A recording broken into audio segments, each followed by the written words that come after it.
Bible in a Year, February 3rd, or Day 34, Exodus chapter 17, verse 8 through chapter 19, verse 15. Amalek came and fought Israel at Rephidim. Moses ordered Joshua, "Select some men for us and go out and fight Amalek. Tomorrow I will take my stand on top of the hill holding God's staff." Joshua did what Moses ordered in order to fight Amalek, and Moses, Aaron, and Hur went to the top of the hill. It turned out that whenever Moses raised his hands, Israel was winning. But whenever he lowered his hands, Amalek was winning. Moses' hands got tired. So they got a stone and set it under him. He sat on it, and Aaron and Hur held up his hands, one on each side. So his hands remained steady until the sun went down. Joshua defeated Amalek and its army in battle. God said to Moses, "Write this up as a reminder to Joshua to keep it before him. I will most certainly wipe the very memory of Amalek off the face of the earth." Moses built an altar and named it "God My Banner." He said, "Salute God's rule, God at war with Amalek, always and forever." Jethro, priest of Midian and father-in-law to Moses, heard the report of all that God had done for Moses and Israel, his people, the news that God had delivered Israel from Egypt. Jethro, Moses' father-in-law, had taken in Zipporah, Moses' wife, who had been sent back home, and her two sons. The name of the one was Gershom, sojourner, for he had said, "I'm a sojourner in a foreign land." The name of the other was Eleazar, God's help, because the God of my father is my help and saved me from death by Pharaoh. Jethro, Moses' father-in-law, brought Moses, his sons, and his wife there in the wilderness, where he camped at the mountain of God. He had sent a message ahead to Moses. "I, your father-in-law, am coming to you with your wife and two sons." Moses went out to welcome his father-in-law. He bowed to him and kissed him. Each asked the other how things had been with him. Then they went into the tent. Moses told his father-in-law the story of all that God had done to Pharaoh and Egypt in helping Israel, all the trouble they had experienced on the journey, and how God had delivered them. Jethro was delighted in all the good that God had done for Israel in delivering them from Egyptian oppression. Jethro said, "Blessed be God, who has delivered you from the power of Egypt and Pharaoh, and who has delivered his people from the oppression of Egypt. Now I know that God is greater than all gods, because he's done this to all those who treated Israel arrogantly." Jethro, Moses' father-in-law, brought a whole burnt offering and sacrifices to God, and Aaron, along with all the elders of Israel, came and ate the meal with Moses' father-in-law in the presence of God. The next day, Moses took his place to judge the people. People were standing before him all day long, from morning to night. When Moses' father-in-law saw all that he was doing for the people, he said, "What's going on here? Why are you doing all of this, all by yourself, letting everybody line up before you from morning to night?" Moses said to his father-in-law, "Because the people come to me with questions about God. When something comes up, they come to me. I judge between a man and his neighbor and teach them God's laws and instructions." Moses' father-in-law said, "This is no way to go about it. You'll burn out, and the people right along with you. This is way too much for you. You can't do this alone. Now listen to me. Let me tell you how to do this so that God will be in this with you. Be there for the people before God, but let the matters of concerns be presented to God. Your job is to teach them the rules and instructions, to show them how to live, what to do, And then you need to keep a sharp eye out for competent men, men who fear God, men of integrity, men who are incorruptible, and appoint them as leaders over the group. Organized by thousands, by hundreds, by 50, and by 10. They'll be responsible for the everyday work of judging among the people. They'll bring the hard cases to you, but in the routine cases, they'll be the judges. They will share the load, and that will make it easier for you. If you handle the work this way, you'll have the strength to carry out whatever God commands you, and the people in their settings will flourish also. Moses listened to the counsel of his father-in-law and did everything he said. Moses picked competent men from all Israel and set them as leaders over the people, who were organized by thousands, by hundreds, by 50, and by 10. They took over the everyday work of judging among the people.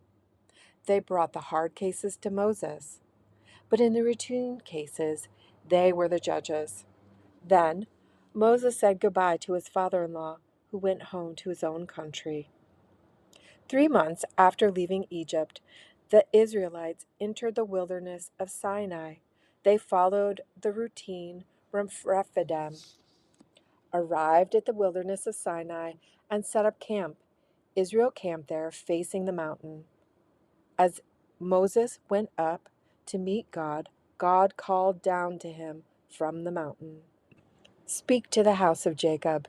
Tell the people of Israel, you have seen what I did to Egypt, and how I carried you on eagle's wings and brought you to me. If you will listen obediently to what I say and keep my covenant, out of all peoples you'll be my special treasure. The whole earth is mine to choose from, but you're special, a kingdom of priests, a holy nation. This is what I want you to tell the people of Israel. Moses came back and called the elders of Israel together and set before them all these words which God had commanded him. The people were unanimous in their response. Everything God says, we will do. Moses took the people's answer back to God. God said to Moses, get ready. I'm about to come to you in a thick cloud so that the people can listen in and trust you completely when I speak with you. Again, Moses reported the people's answer to God. God said to Moses, go to the people. For the next 2 days, get these people ready to meet the holy God. Have them scrub their clothes so that on the 3rd day they'll be fully prepared. Because on the 3rd day, God will come down on Mount Sinai and make his presence known to all the people. Post boundaries for the people all around, telling them, warning, don't climb the mountain. Don't even touch its edge. Whoever touches the mountain dies a certain death. And no one is to touch that person. He's to be stoned. That's right, stoned. Or shot with arrows, shot to death. Animal or man, whichever, put to death. A long blast from the horn will signal that it's safe to climb the mountain. Moses went down the mountain to the people and prepared them for the holy meeting. They gave their clothes a good scrubbing. Then he addressed the people. Be ready in 3 days. Don't sleep with a woman. Matthew chapter 22, verse 34 through chapter 23, verse 12. When the Pharisees heard how he, Jesus, had bested the Sadducees, they gathered their forces for an assault. One of their religion scholars spoke for them, posing a question they hoped would show him up. Teacher, which command in God's law is the most important? Jesus said, love the Lord God with all your passion and prayer and intelligence. This is the most important, the first on any list, but there's a second to set alongside it. Love others as well as you love yourself. These two commands are pegs. Everything in God's law and the prophets hang from them. As the Pharisees were regrouping, Jesus caught them off balance with his own test question. "What do you think about the Christ? Whose son is he?" they said. "David's son." Jesus replied, "Well, if the Christ is David's son, how do you explain that David, under inspiration, named Christ his master? God said to my master, 'Sit here at my right hand until I make your enemies your footstool.' Now, if David calls him master, how can he at the same time be his son?" That stumped them. Literalist that they were, unwilling to risk losing face again in one of those public verbal exchanges, they quit asking questions for good. Now Jesus turned to address his disciples, along with the crowd that had gathered with them. The religion scholars and Pharisees are competent teachers in God's law. You won't go wrong in following their teachings on Moses, but be careful about following them. They talk a good line, but they don't live it. They don't take it into their hearts and live it out in their behavior. It's all spit and polish veneer. Instead of giving God's law as food and drink by which you can banquet on, they package it in bundles of rules, loading you down like pack animals. They seem to take pleasure in watching you stagger under these loads, but wouldn't think of lifting a finger to help. Their lives are perpetual fashion shows, embroidered prayer shawls one day and flowery prayers the next.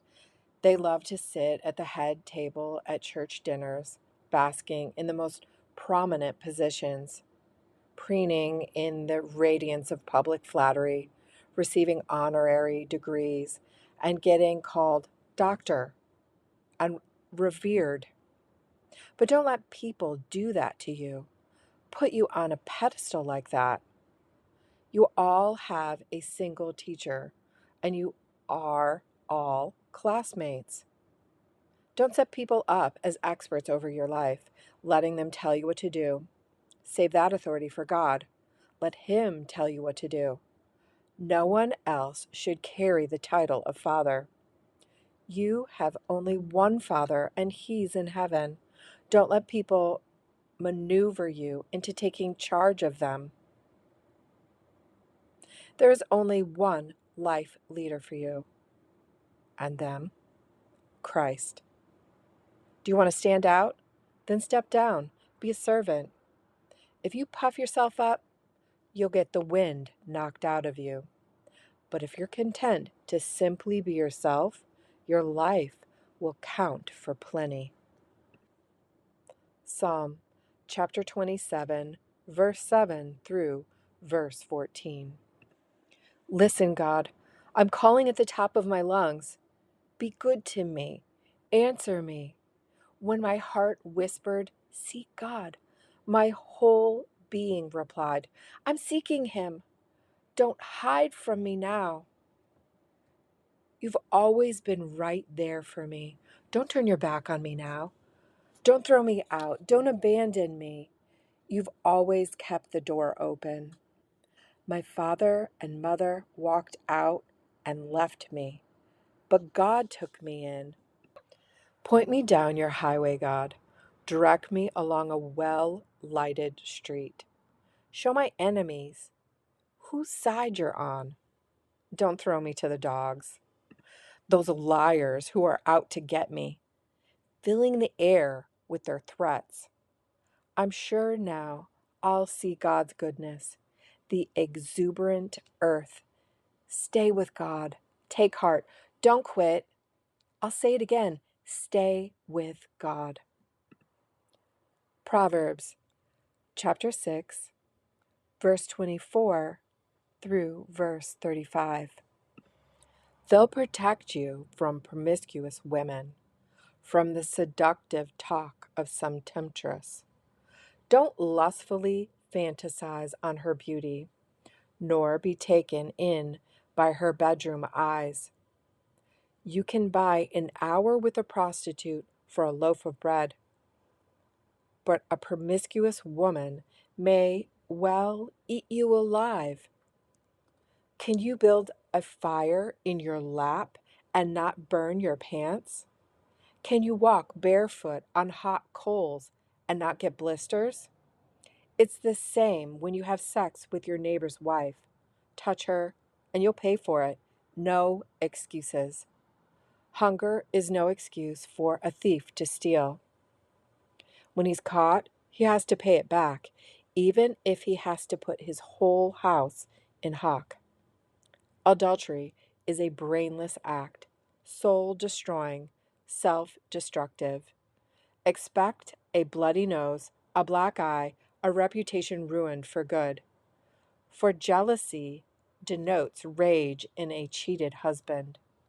Wild for revenge, he won't make allowances. Nothing you say or pay will make it all right. Neither bribes nor reason will satisfy him. This was a daily reading of the Message version of the Bible, read to you by Bible in a Year.